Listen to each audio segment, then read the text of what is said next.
안녕하십니까? 안녕하십니까? 잘 지내셨어요? 어젯밤에 하나님께서 우리 강동수 목자님, 김순자 목자님 가정에 예쁜 딸을 주셔서 감사합니다. 산모가 잘 회복하고 이름이 다예죠? 다예. 하나님이 보시기 다 예쁘다 그런 뜻으로 졌다고 그랬죠. 건강하게 믿음의 사람으로 자라도록 기도해 주세요. 오늘 말씀 제목은 사탄아 물러가라입니다. 말씀은 마태복음 4장 1절에서 11절이고 요절 4장 10절을 함께 읽겠습니다. 4장 10절 시작. 이에 예수께서 말씀하시되 사탄아 물러가라 기록되었으되 주 너의 하나님께 경배하고 다만 그를 섬기라 하였느니라. 네, 기도하겠습니다. 은혜로우신 주님, 저희가 살아계신 성부, 성자, 성령 하나님께 예배드리는 은혜를 주셔서 감사합니다. 한 주간에 저희의 많은 허물과 죄악을 용서하여 주시고 하나님의 말씀을 통해서 우리 영혼의 생명과 빛을 충만히 공급해 주시고 주님께서 우리 각 사람을 만나 주시고 우리의 목자가 되셔서 우리를 선하게 인도해 주시며 도와주시옵소서. 또 우리의 드리는 예배를 통해서 하나님께서 영광을 받으시옵소서. 우리가 하나님 앞에 겸손한 마음과 하나님의 은혜를 감사하는 마음, 또 하나님을 기쁘시게 하고자 하는 그런 소원을 가지고 이 시간 예배드리도록 도와주십시오. 예수님의 이름으로 기도하였습니다. 아멘. 오늘 말씀은 예수님께서 마귀의 시험을 이기신 내용입니다. 첫사람 누굽니까? 아담이죠. 첫사람 아담은 마귀의 우리가 창세기 3장을 보면 마귀의 시험에 져서 하나님께 범죄했고 그 결과 죽음에 이르게 되었습니다. 반면 예수님께서는 마귀의 시험을 이기심으로 하나님의 아들로서 승리하셨습니다. 오늘 말씀이 우리에게 중요한 것은 첫사람 아담을 시험했고 또 예수님을 시험한 마귀가 오늘날 우리도 시험하기 때문입니다. 우리가 원하든 원하지 않든 또 우리가 인식하든 인식하지 않든 마귀는 오늘날에도 우리를 시험합니다. 그렇기 때문에 우리는 이러한 현실을 인식하고 마귀의 시험을 이겨야 합니다. 어떻게 이길 수 있겠어요?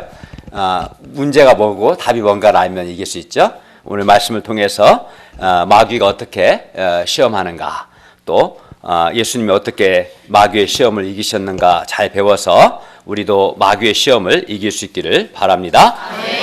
제1장 사람은 떡으로만 살 것이 아니요 하나님의 입으로부터 나오는 모든 말씀으로 살아야 합니다. 1절에서 4절 말씀입니다. 1, 2절을 보세요. 1, 2절. 그때 예수님께서 성령에게 이끌리어 마귀에게 시험을 받으러 광야로 가사 40일을 밤낮으로 금식하신 후에 줄이셨습니다. 사람이 며칠만 굶어도 배가 많이 고프죠. 그런데 예수님께서는 며칠을 금식하셨어요? 40일을 밤낮으로 금식하셨기 때문에 아마 얼마나 줄이고 고통스러웠겠습니까? 예수님은 40일을 밤낮으로 금식하셨기 때문에 육체적으로는 한계 상황이었어요. 며칠 더 가면 이제 죽는 거죠.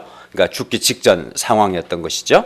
그런데 바로 이때 시험하는 자, 그 마귀가 예수님께 나와서 말합니다. 3절 하반절을 볼까요? 네가 만일 하나님의 아들이여든 명하여 이 돌들로 떡덩이가 되게 하라. 이게 무슨 말이냐면 이런 말이죠. 예수님, 당신은 하나님의 아들입니다. 하나님의 아들로서 능력이 있는데 왜 굶고 있습니까?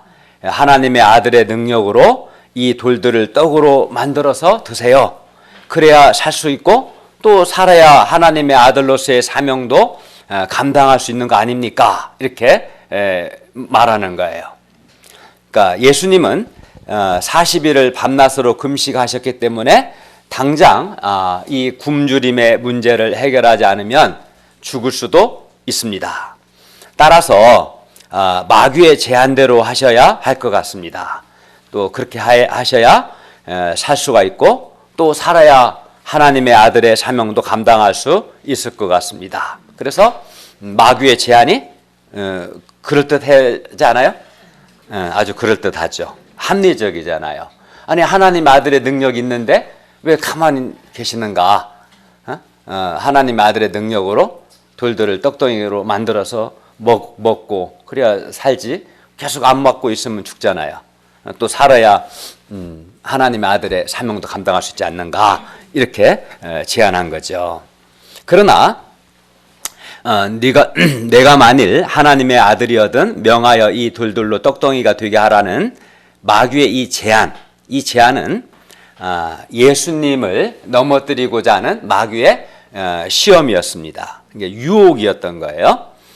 어떤 사람은 이제 이것이 마귀의 시험인지, 그러니까 돌들로 떡덩이가 되게 하는 것이 이게 마귀의 시험인지, 하나님의 뜻인지, 마귀의 시험과 하나님의 뜻을 분별하지 못하고 마귀의 시험을 하나님의 뜻으로 오해하고 착각하는 사람도 있어요. 이게 마귀와 시험하는데 이게 마귀의 시험이라는 것을 분별을 해야 하는데 이제 분별을 못하고 마귀의 시험을 마치 하나님의 뜻으로 잘못 생각하는 사람도 있다는 거죠.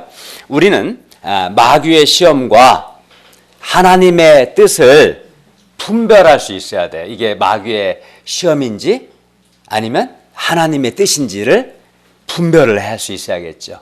분별 자체를 못하면 그 사람은 100% 마귀의 시험에 들게 되겠죠. 그죠? 그럼 우리가 어떤 것이 본문에서는 이제 돌들로 명하여 떡덩이가 되게 하라고 했지만 또 그 외에도 우리 삶에 많은 것들이 있겠죠. 어떤 것이 마귀의 시험인지 아니면 하나님의 뜻인지 우리가 어떻게 분별할 수 있겠어요? 우리가 이를 분별하기 위해서는 하나님의 말씀을 정확하게 알아야 돼요. 하나님의 말씀을 통해서만 무엇이 하나님의 뜻인지를 정확하게 알 수 있어요. 그러니까 하나님의 말씀을 정확하게 읽고 해석할 수 있어야 이게 하나님의 뜻이구나 알게 되고 또 하나님의 뜻을 명확하게 알아야 이거는 마귀의 시험이다 분별할 수 있는 것이죠. 그러면 네가 만일 하나님의 아들이거든 명하여 이 돌들로 떡덩이가 되게 하라는 마귀의 이 제안이 어떤 점에서 왜 시험이 되는 걸까요? 이게 왜 이 마귀의 제안이 왜 하나님의 뜻이 아니라 마귀의 시험일까요? 예수님께서 만일 마귀의 이 제안을 받아들이시면 예수님은 마귀의 제안을 받아들이셔서 돌들로 떡덩이가 되게 하셔서 드시면 예수님은 이제 떡으로만 살게 되고 하나님의 입으로부터 나오는 모든 말씀으로 살지 못하게 되는 거예요. 이게 이제 문제가 되죠. 예수님이 마귀의 제안을 받아들이면 예수님은 마귀의 제안대로 이제 돌들을 떡으로 만들어서 떡으로 살게 되고 하나님의 입으로부터 나오는 말씀으로 살지 못하게 됩니다.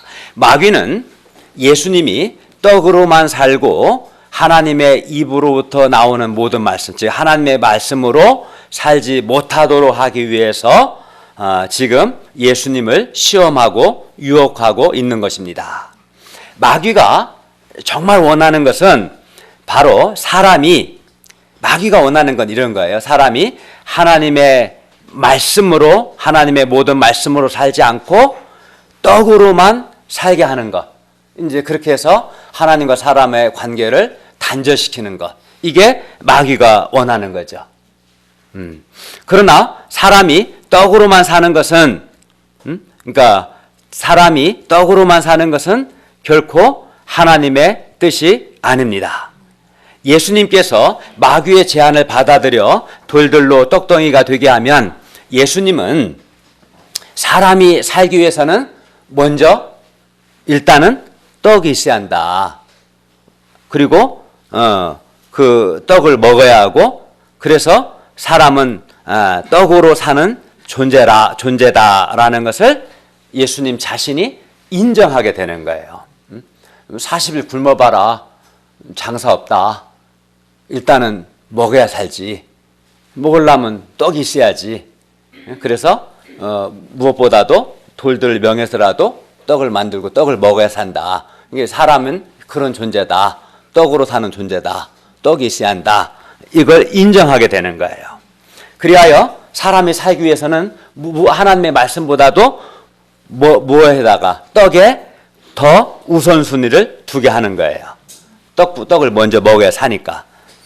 그러나 이건 마귀의 의도인 것이지 하나님의 뜻은 아니에요. 이거는 결코 하나님의 뜻이 아닙니다. 하나님의 뜻은 사람이 떡으로만 살 것이 아니요 하나님의 입에서 나오는 모든 말씀으로 사는 것입니다. 그러니까 하나님은 아무리 급한 상황이랄지라도 사람은 떡으로만 사는 게 아니고 하나님의 입으로부터 나오는 모든 말씀으로 살아야 한다. 이것이 하나님의 뜻입니다. 개나 돼지나 이런 짐승들은 떡이면 충분해요. 떡으로만 삽니다. 그러나 사람은 다른 거예요. 사람은 개돼지가 아니에요. 사람은 하나님께서 하나님의 형상을 따라 지으셨고 사람은 하나님의 말씀으로 사는 존재로 지으셨어요. 즉 사람은 살아계신 하나님의 말씀을 듣고 하나님의 말씀을 믿고 하나님의 말씀을 순종함으로 살아야 하는 그런 존재입니다. 하나님은 그렇게 사람을 지으신 거예요. 사람은 하나님의 말씀으로 사는 존재로 하나님의 말씀을 듣고 그 말씀을 믿고 그 말씀에 순종하여 사는 존재로 지으셨어요. 그러므로 사람은 아무리 사정이 급해도 본문에서는 예수님이 40일 동안 밤낮으로 금식하셔서 줄이셨죠. 굉장히 사정이 급하죠. 이와 같이 사람이 아무리 사정이 급해도 그럴지라도 떡보다 하나님의 말씀에 더 우선순위를 두어야 합니다. 예수님은 신명기 8장 3절 말씀을 통해서 마귀의 시험이라는 것을 분별하시고 분명하게 말씀합니다. 4절을 보세요. 예수께서 대답하여 이르시되 기록되었으되 사람이 떡으로만 살 것이 아니요 하나님의 입으로부터 나오는 모든 말씀으로 살 것이라 하였느니라. 사람이 떡으로만 살게 하는 것이 마귀의 의도이고 하나님의 모든 말씀으로 사는 것이 하나님의 뜻입니다. 이게 명확히 다르죠. 예수님께서 인용하신 이 말씀은 신명기 8장 3절 말씀인데 다음과 같습니다.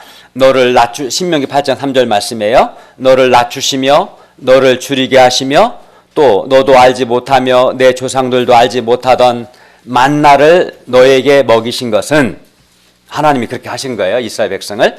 사람이 떡으로만 사는 것이 아니요 여호와의 입으로부터 나오는 모든 말씀으로 사는 줄을 네가 알게 하려 하심이라. 그러니까 이스라엘 백성들로 하여금 사람이 떡으로만 사는 것이 아니요 하나님의 입으로부터 나오는 모든 말씀으로 사람은 살아야 한다라는 것을 알게 하기 위해서 하나님께서 이제 이스라엘 백성을 광야에서 낮추시고 줄이게 하시고 그들이 전혀 생각지도 못한 알지 못했던 만나를 먹이셨다. 이제 그 얘기인 거예요. 하나님은 하나님의 백성 이스라엘이 세상 사람들과는 달리 세상 사람들은 떡으로만 살죠. 그러나 하나님은 하나님의 백성이 떡으로만 살지 않고 하나님의 입으로부터 나오는 모든 말씀으로 사는 그런 백성이 되기를 원하셨습니다. 그리하여 그들을 어떻게 하셨냐면 먹을 것이라고는 아무것도 없는 광야에서 낮추시며 줄이게 하셨어요. 떡이 없는 그런 광야에는 아무것도 없어요. 떡이 없어요. 먹을 것이 없어요. 그런 광야에서 200만 명이나 되는 백성이 40년 동안 산다는 것은 불가능합니다. 떡이 없는 광야에서는 200만 명은커녕 200명도 40년은커녕 40일도 살 수 없습니다. 불가능하죠. 그러나 하나님께서는 출애굽기 16장을 보면 이스라엘이 하나님의 입으로부터 나오는 말씀을 순종했을 때 하나님의 말씀을 순종했을 때 하늘로부터 만나를 내리셔서 200만 명의 백성을 40년 동안이나 먹이셨어요. 떡이 없었지만 그들이 하나님의 입으로부터 나오는 말씀을 순종했을 때 하나님이 그들이 알지 못하던 만나로 먹이신 거죠. 그리고 이를 통해서 하나님은 사람이 정말 떡으로만 사는 것이 아니요 하나님의 입으로부터 나오는 모든 말씀으로 살아야 함을 친히 가르쳐 주셨습니다. 즉 이스라엘 백성이 하나님의 입으로부터 나오는 모든 말씀을 듣고 순종했을 때 하나님이 친히 먹이신다는 것을 말씀을 순종할 때 하나님이 친히 먹이신다는 것을 그것도 200만 명이나 되는 사람들이 40년 동안이나 체험하게 함으로써 사람은 떡으로만 사는 것이 아니요 하나님의 입으로부터 나오는 모든 말씀으로 살아야 하는 존재임을 친히 가르쳐 주신 것이죠. 그러니까 정말 체험한 거죠. 이게 한두 번 한 게 아니라 40년 동안이나 200만 명이나 되는 사람들이 사람은 떡이 없어도 떡으로만 사는 게 아니라 살아계신 하나님의 말씀을 듣고 그 말씀에 순종함으로 살아야 하는구나. 하나님의 말씀을 듣고 순종했을 때 하나님이 친히 먹이시는구나. 하루도 안 굶고. 그거 정말 체험한 거죠. 이스라엘 백성들이. 그죠? 네. 비록 떡이 없어도 사람이 하나님의 말씀을 순종했을 때 하나님께서 하나님의 방법으로 친히 먹이신다는 거. 광야에서 하나님의 방법은 떡이 아니라 만나였던 거예요. 네. 오늘 본문에서 이따 보면 여기서 하나님의 방법은 마귀의 방법은 돌들을 떡덩이가 되는 방식인데 아닌 거래요. 하나님은 천사를 보내서 예수님 먹이시거든요. 그러니까 내가 하나님의 말씀을 순종할 때 하나님이 하나님의 방법으로 친히 먹이신다는 것. 그러므로 사람은 떡으로만 사는 것이 아니요 하나님의 입으로부터 나오는 모든 말씀으로 살아야 한다는 것을 가르쳐 주셨습니다. 아멘. 그러므로 사람은 어떻게 살아야 합니까? 그러므로 사람은 하나님의 말씀을 순종하고 하나님의 말씀을 이루는 삶을 살아야 합니다. 아멘. 그리고 이렇게 말씀으로 사는 것, 하나님의 입으로부터 나오는 모든 말씀으로 사는 것, 바로 이것이 하나님의 백성이 살아야 하는 삶의 방식이고 또 하나님의 뜻입니다. 이게 이제 불신자와 다른 점이죠. 하나님의 입으로부터 나오는 말씀을 듣고 그 말씀을 순종하여 살아가는 것. 말씀을 순종할 때 하나님의 방법으로 친히 공급하시고 먹이시는 것을 체험하여 살아가는 거죠. 이게 하나님의 백성이 살아가야 할 방식인 거죠. 하나님의 백성은 이렇게 떡으로만 살 것이 아니라 하나님의 입으로부터 나오는 모든 말씀으로 살아야 합니다. 이걸 배워야 돼요. 하나님 이걸 가르쳐 주셨어요. 이스라엘 백성들에게. 하루 이틀이 아니라 40년 동안이나 가르쳐 주셨어요. 하나님은 예수님께서 하나님의 아들이시잖아요. 예수님 하나님의 아들로서 예수님께서 사람이 떡으로만 살 것이 아니라 하나님의 입으로부터 나오는 모든 말씀으로 살아야 한다는 것을 예수님이 나타내시기를 원하셨어요. 그리고 이것이 예수님을 광야에서 훈련받게 하신 하나님의 뜻이었습니다. 그러니까 이제 이 이스라엘 백성이나 오늘 본문의 예수님을 보면은 사람이 뭐 떡이 없으면 못 살아. 하나님의 말씀은 다음이고 떡이 먼저야. 이런 말 할 수가 없는 거예요. 그렇죠. 핑계 댈 수 없는 거죠. 광야에는 떡이 없었어요. 떡이 없는데 200만이나 되는 사람이 있었고, 근데 떡이 없었어도 하나님의 말씀을 순종했을 때 살았고요. 또 예수님도 40일을 굶으셨어요. 심각한 거예요. 죽기 직전 그런 상황이었지만 예수님이 하나님의 말씀을 붙들었을 때 이제 사는 거예요. 그래서 예수님은 40일을 밤낮으로 금식하시고 줄이신 극한적인 상황에서도 마귀의 제안을 거절하시고 신명기 8장 3절 말씀으로 마귀의 시험을 이기셨습니다. 기록되었으되 사람이 떡으로만 살 것이 아니요 하나님의 입으로부터 나오는 모든 말씀으로 살 것이라 하였느니라. 그러니까 마귀의 제안을 거절하신 거죠. 나는 떡으로만 살지 않겠다. 나는 나에게 예수님에게 하나님의 아들로서 돌들을 명하여 떡덩이가 되게 하는 능력이 있지만 나는 떡으로만 살지 않고 하나님의 입으로부터 나오는 모든 말씀으로 나는 살겠다. 이렇게 하신 거예요. 예수님께서 말씀 붙드시고 예수님은 40일을 밤낮으로 줄이셔서 사정이 매우 급하셨지만 아무리 사정이 급해도 하나님의 입으로부터 나오는 모든 말씀으로 살고자 결단하셨습니다.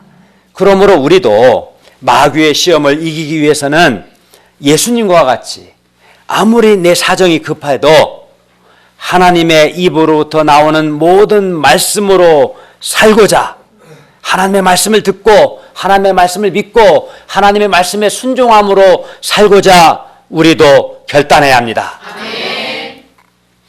그런데 마귀는 오늘날에도 여전히 사람이 하나님의 입으로부터 나오는 모든 말씀으로 살지 못하도록 자꾸 유혹합니다. 그래서 마귀는 돌들로 떡덩이가 되게 하라. 뭡니까? 즉 돌들로 떡덩이가 되는 것은 떡 문제를 해결하라는 거잖아요. 즉 떡 문제부터 해결하라.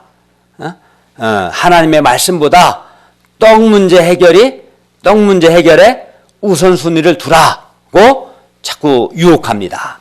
그리고 이렇게 말씀으로 사는 것보다 떡 문제부터 해결하려고 하는 사람은 떡 문제가 뭐예요? 경제 문제나 또 취업과 같은 급한 현실 문제 해결 자체에 이제 우선순위를 두기 때문에 결국은 이런 사람은 하나님의 모든 말씀으로 살지 못하게 됩니다. 떡 문제 해결하고 나중에 말씀 붙들려고 하지만 그거 안 되는 거예요. 그런 사람은 이제 돌들로 떡덩이가 되게 하는 거, 떡 문제 해결하는 거, 경제 문제 해결하는 거, 나에게 시급한 취업 문제든 학점 문제든 진학 문제든 그 문제 해결하는 거, 이 문제부터 해결부터 하려고 하는 거죠. 자꾸 거기다 우선순위를 두라고. 그런 사람은 결코 하나님의 입으로부터 나오는 모든 말씀으로 사는 것을 배울 수가 없어요. 살지 않게 돼요. 그게 이제 마귀가 원하는 거죠. 마귀가. 그런 사람은 이제 하나님의 말씀이 없이 살게 되고 육신적인 삶을 살고. 그렇게 사는 사람은 이제 뭐가 문제가 되냐면 하나님의 입으로부터 나오는 모든 말씀으로 살지 않게 되죠. 그리하여 하나님의 말씀을 순종하는 자를 도우시는 살아계신 하나님을 그런 사람은 체험하지 못하죠. 내가 말씀으로 살아야 말씀으로 사는 자를 도우시고 복주시는 하나님을 체험하고 믿음도 성장하는데 그 하나님을 체험하지 못하니까 어때요? 믿음이 당연히 실제 삶 속에서 믿음이 성장할 수가 없는 거죠. 신자라고 하지만 실제 삶은 하나님의 말씀으로 사는 게 아니라 떡으로 사는 거죠. 불신자랑 삶의 방식이 다를 바가 하나도 없는 거예요. 또 하나님의 말씀으로 살지 않으니까 그 사람은 어떻게 되겠어요? 저 하나님으로부터 점점점 멀어지고 하나님의 말씀을 듣고 믿고 붙들고 순종해서 살고 하나님의 도우심을 체험하고 승리하고 하나님과 교제하고 하나님 의지에 그렇게 살아야 하는데 그렇게 안 사니까 하나님과 멀어질 뿐만 아니라 점점 이제 육신적인 사람이 되는 거예요. 그리고 이것은 사탄이 의도하는 거지. 마귀가 원하는 거지. 그러니까 아무리 내가 직장 일이 급하고 경제 문제가 심각해도 사람은 살아계신 하나님을 인정하고 하나님의 말씀을 듣고 말씀을 믿고 말씀을 순종하고 말씀을 붙들고 살아가는 그 과정에서 하나님의 도우심을 받아서 떡 문제도 해결할 수 있는 거예요. 그게 이제 하나님의 뜻입니다. 하나님의 자녀인 우리에게 인생의 광야의 때가 있어요. 마치 출애굽한 이스라엘 백성이 광야를 걷는 것처럼 또 예수님께서 광야에서 40일 동안 밤낮 줄이신 것처럼 우리 인생에도 광야가 있어요. 광야가 아무것도 없는 거. 이것처럼 이때 먹고 사는 것이 아주 광야에 있다라는 것은 이때 먹고 사는 그 경제적인 문제나 그런 문제들이 아주 힘들게 느껴질 수 있고 또 취직하는 것도 힘들게 느껴집니다. 또 여러 해결해야 할 시급한 문제들이 우리에게 있어요. 인생을 살다 보면. 그때가 바로 내가 광야를 지금 통과하고 있는 때라고 생각할 수 있어요. 마귀는 바로 이때 예수님을 시험했던 똑같은 방식으로 우리 하나님의 자녀들을 시험합니다. 마귀는 우리에게 똑같이 우리에게도 돌돌로 떡덩이가 되게 하라. 이걸 풀어 쓴다면 이런 말이겠죠. 너 경제 문제 또는 너 급한 현실 문제 있지 않냐? 너 그 문제부터 해결하라 라고 우리를 유혹합니다. 즉 하나님의 말씀보다 경제 문제나 뭐 대학 진학이나 취직 등 급한 현실 문제 해결에 우선순위를 두라고 유혹합니다.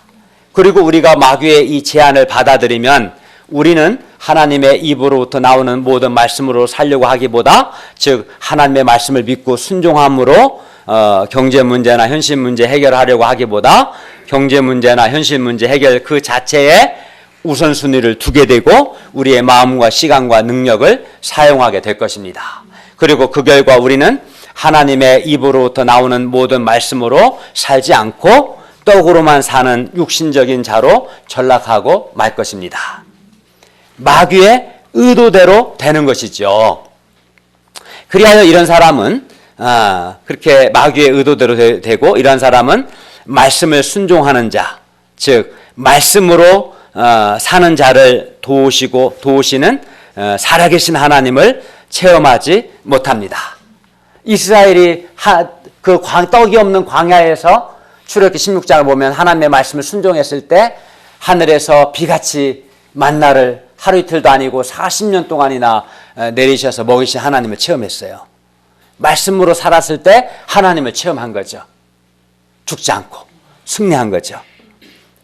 오늘날도 마찬가지. 예수님께서 말씀으로 살았을 때 천사를 통해 도우신 하나님을 체험하신 것처럼 오늘날도 마찬가지예요. 아무리 현실 문제가 급해도 하나님의 말씀을 붙들고 순종할 때 말씀으로 사는 거죠. 그게. 그때 그런 사람을 도우시는 하나님을 체험하게 되는 거예요. 힘들다 해서 현실 문제가 급하다 해서 말씀을 붙들지 않고 그 문제부터 해결하려고 하다 보면 이제 하나님으로부터 멀어지고 살아계신 하나님을 체험하지를 못해요. 그런 사람은 절대로. 우리 하나님의 자녀는 하나님의 입으로부터 나오는 모든 말씀으로 살아야 합니다. 아무리 경제 문제와 또 현실 문제가 심각해도 우리는 하나님의 말씀으로 살아야 합니다. 하나님의 말씀에 순종함으로 하나님의 도우심을 받아서 경제 문제도 또는 대학 진학이나 취직과 같은 급한 현실 문제도 해결해야 합니다. 그러니까 그 문제보다 뭐가 우선해야 돼? 말씀. 하나님의 말씀에 우선순위를 둬야 돼요.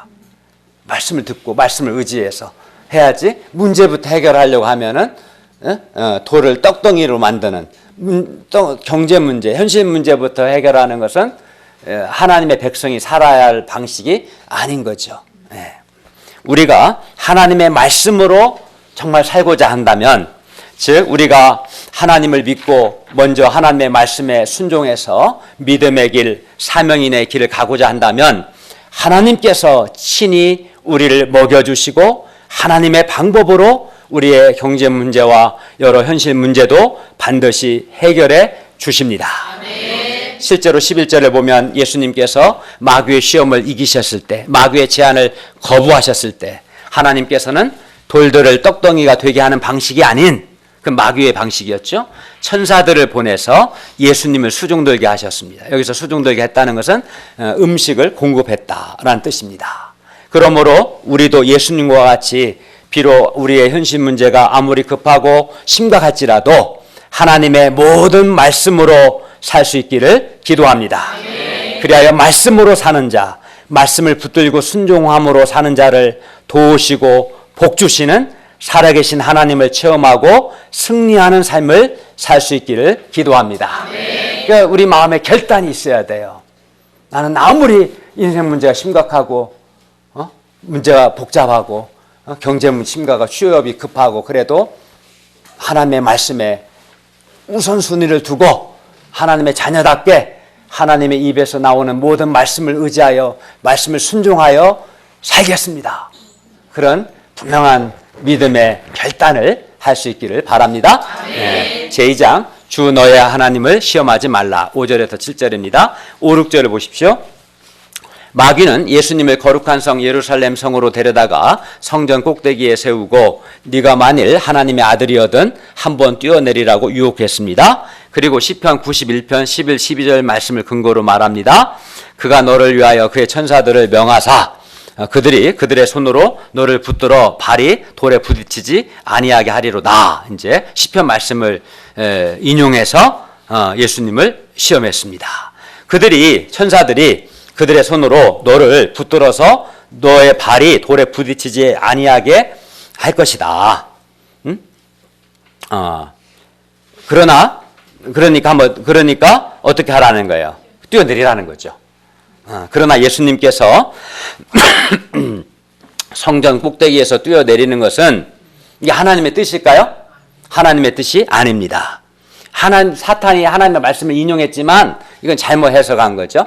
하나님의 뜻이 아니죠.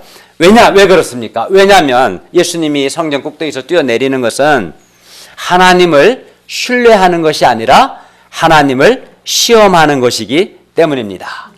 마귀는 이렇게 하나님의 말씀을 가지고서도 우리를 시험할 수 있습니다.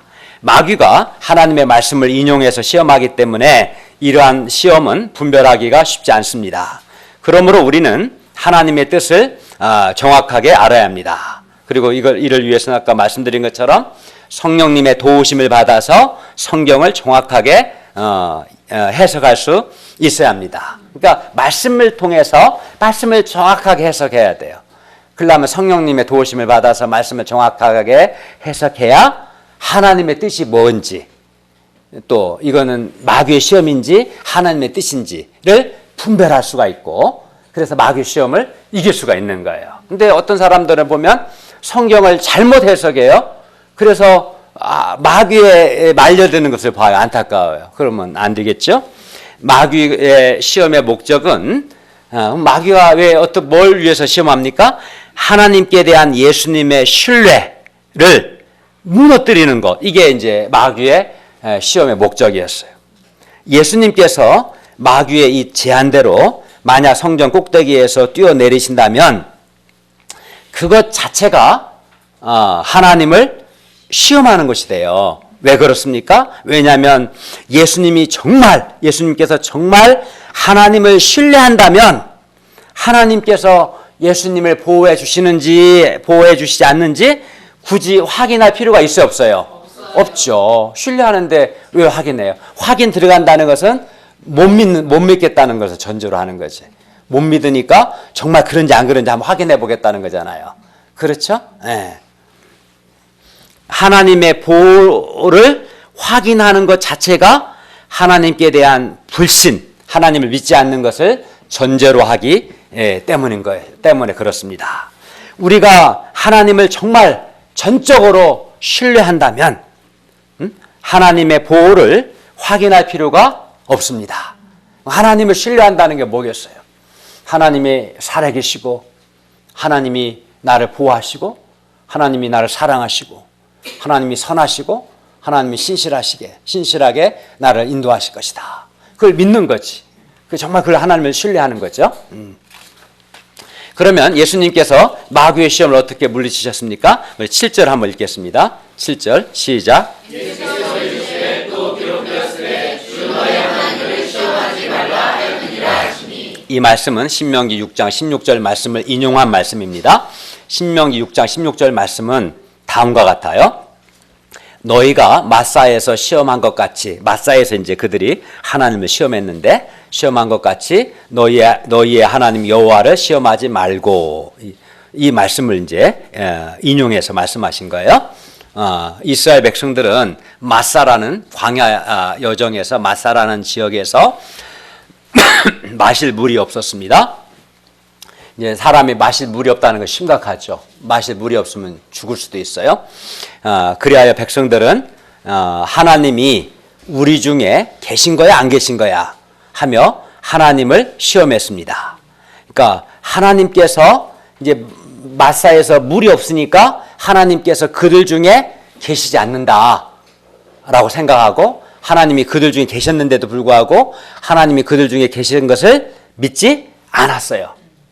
물론 마실 물이 없다고 해서 하나님께서 그들 중에 계시지 않는 것은 아닙니다. 그러나 이스라엘은 광야에서 마실 물이 없자, 이게 상황이 힘든 거겠죠. 마실 물이 없자 이렇게 하나님을 불신하고 믿지 않고 시험함으로써 실패했어요. 주에 넘어졌어요. 그러나 예수님은 주 너의 하나님을 시험하지 말라는 말씀을 굳게 붙드심으로 마귀의 시험을 이기셨습니다. 그러니까 예수님은 말씀을 붙든 거죠. 주 너의 하나님을 시험하지 말라. 그래서 예수님은 어떤 경우에도 하나님을 시험하지 않고자 한 거죠.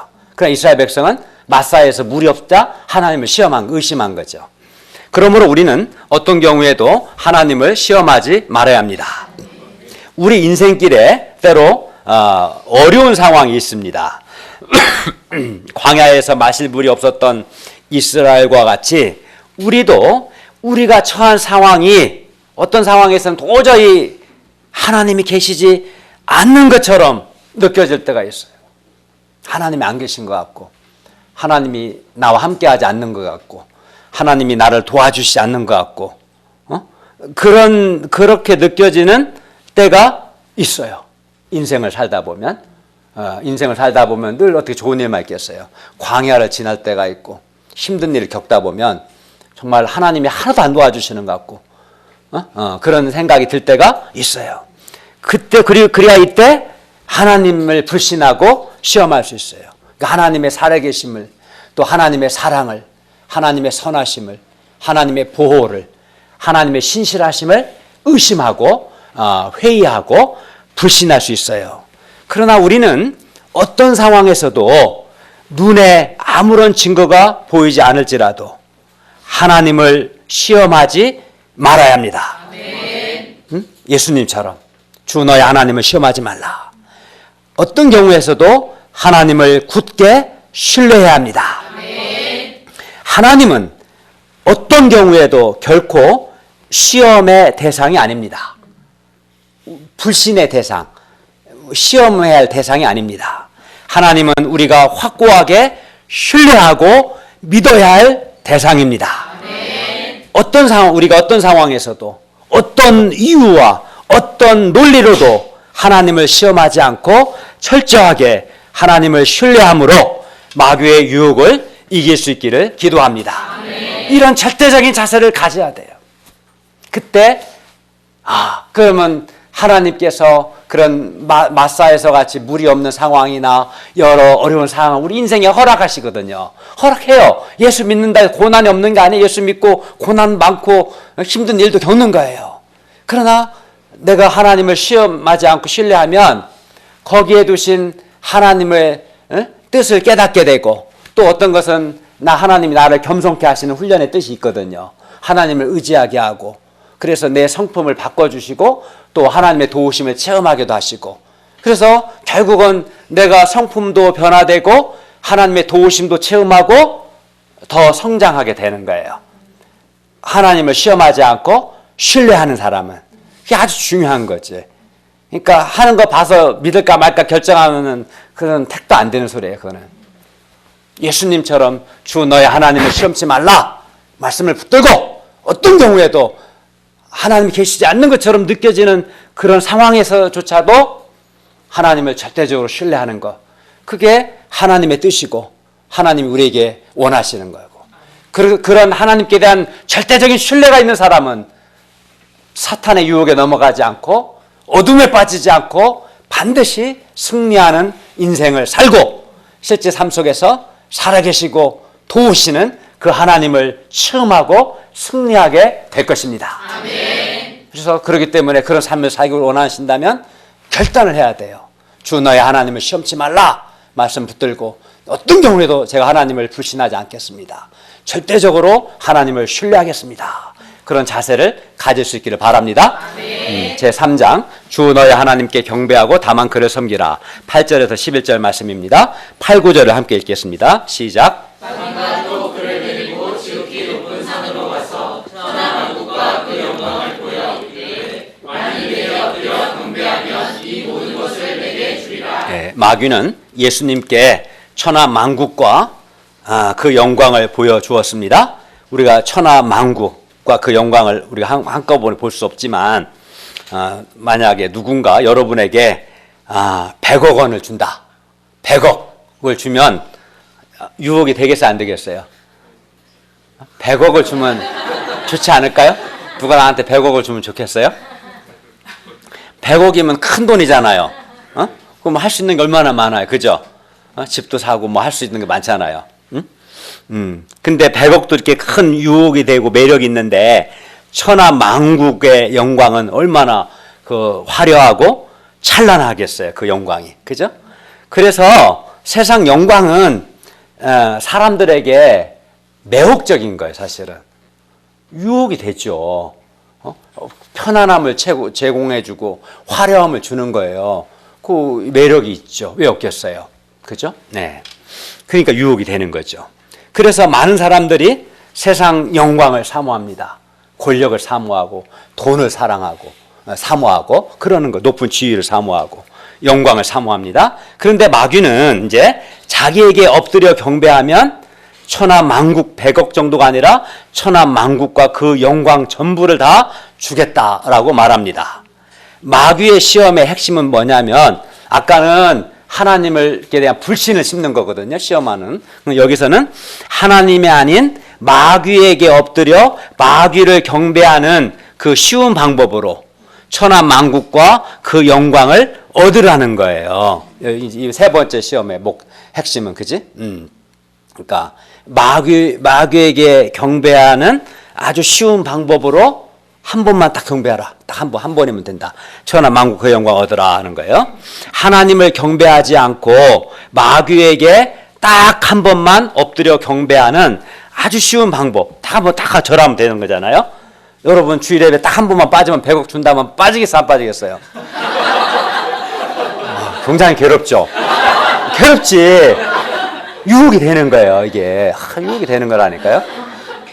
여러분이 세상 물정을 너무 모르신다.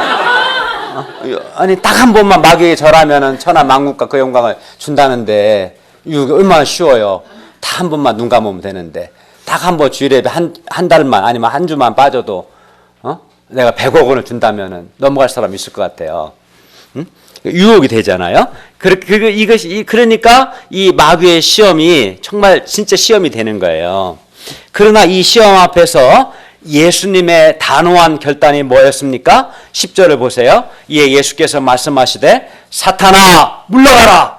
기록되었으되 주 너의 하나님께 경배하고 다만 그를 섬기라 하였느니라. 예수님은 내 하나님 여호와를 경외하며 하나님을 섬기며 그의 이름으로 맹세할 것이라는 신명기 6장 13절 말씀으로 마귀의 제안을 단호하게 거부하셨어요. 예수님은 마귀가 주는 영광, 마귀적인 방법의 영광, 즉 마귀에게 절하는 쉽지만 불의한 방법으로 얻는 그런 영광을 단호하게 거절하셨습니다. 그리고 예수님은 마귀가 주는 영광을 거절하시고 예수님은 오직 주 하나님께만 경배하고 다만 하나님을 섬기기로 단호하게 결단하셨습니다. 이는 예수님께서 천하 만국의 영광을 얻되 하나님의 방법으로 얻겠다는 뜻입니다. 그런데 하나님의 방법은 쉬운 방법은 아닙니다. 그것은 자기를 부인하고 사명의 십자가를 지는 고난을 통해서 얻는 방법입니다. 그러나 예수님은 그 길이 아무리 힘들어도 하나님께 경배하고 하나님만을 섬기는 하나님의 방법으로만 영광을 얻고자 결단하셨습니다.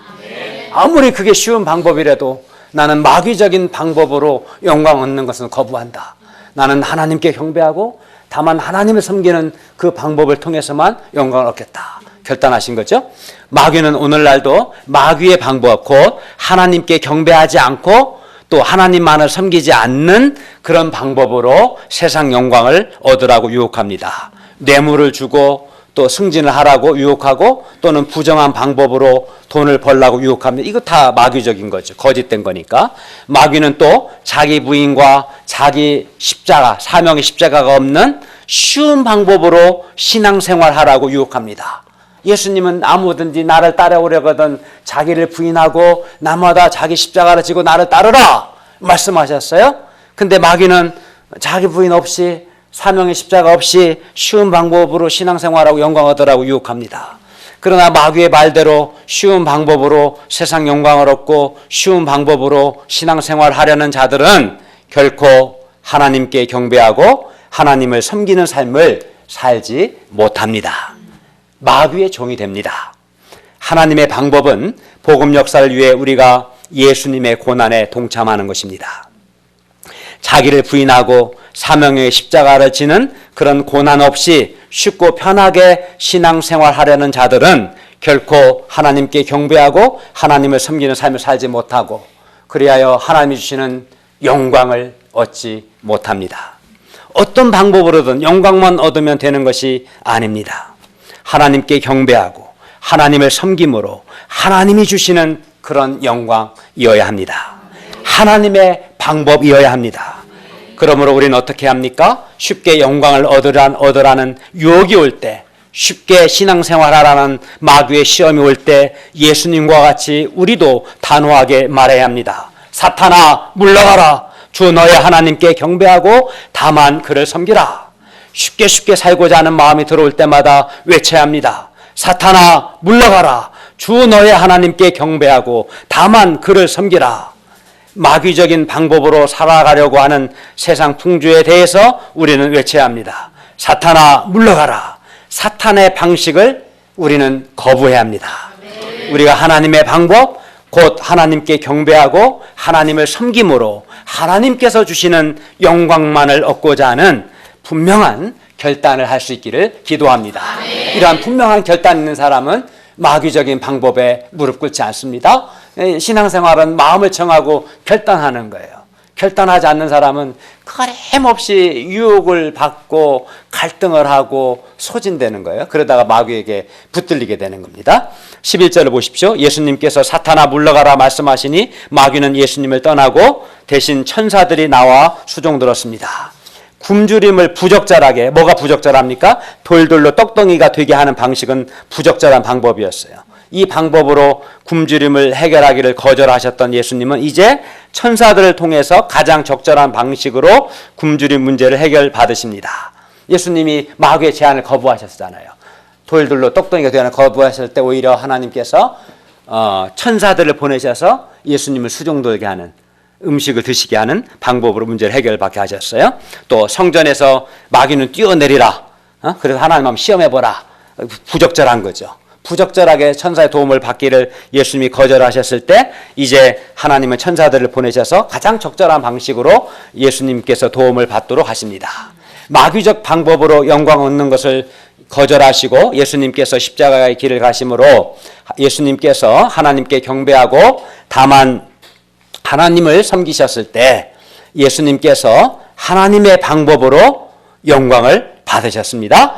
즉 하나님께서 예수님을 지극히 높여 모든 이름 위에 뛰어난 이름을 주사 하늘에 있는 자들과 땅에 있는 자들과 땅 아래에 있는 자들로 모든 무릎을 예수의 이름에 꿇게 하셨습니다.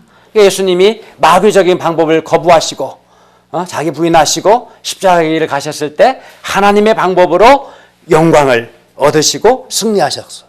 우리도 그 예수님을 따르기를 바랍니다. 결론입니다.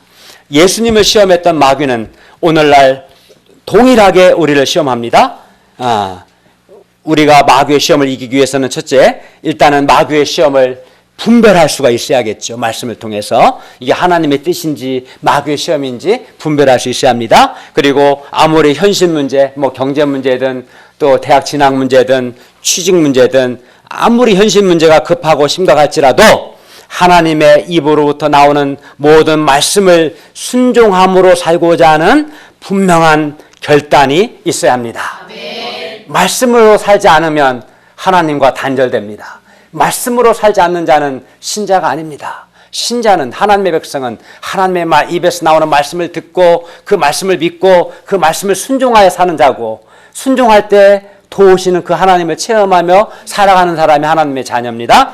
우리가 경제 문제나 현실 문제 해결이 아무리 급해도 하나님의 말씀에 우선순위를 두고 하나님의 말씀을 순종함으로 하나님의 도우심을 받아서 문제를 해결할 수 있기를 바랍니다.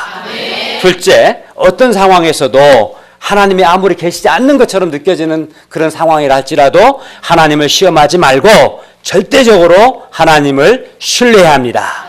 셋째는 마귀적인 방법으로 영광을 얻고자 하는 마음을 버리고 하나님께 경배하고 다만 하나님을 섬기는 하나님의 방법으로 하나님이 주시는 영광만을 얻고자 하는 분명한 결단이 있어야 합니다. 우리가 시험을 이기신 예수님을 잘 배워서 마귀의 시험을 이기고 승리할 수 있기를 기도합니다. 기도하겠습니다. 은혜로우신 주님, 오늘 말씀을 통해서 마귀의 시험을 이기신 예수님을 배우게 하셔서 감사합니다. 우리 마음에 아무리 경제 문제 심각하고 아무리 내 현실 문제 심각할지라도 하나님의 입에서 나오는 말씀, 하나님의 이 기록된 말씀, 하나님의 말씀으로 살고자 결단하고 하나님을 믿고 의지하여서 하나님의 도우시는 방법으로 살고자 결단하고 하나님의 도우심을 받아 승리할 수 있도록 도와주십시오. 그리고 어떤 상황에서도 상황이 힘들고 절망적이고 그럴지라도 절대적으로 하나님의 살아계심과 하나님의 사랑과 하나님의 선하심, 하나님의 신실하심을 굳게 신뢰할 수 있도록 도와주시고 또 하나님의 방법으로 하나님이 주시는 영광을 얻을 수 있도록 도와주시옵소서. 예수님의 이름으로 기도하였습니다. 아멘.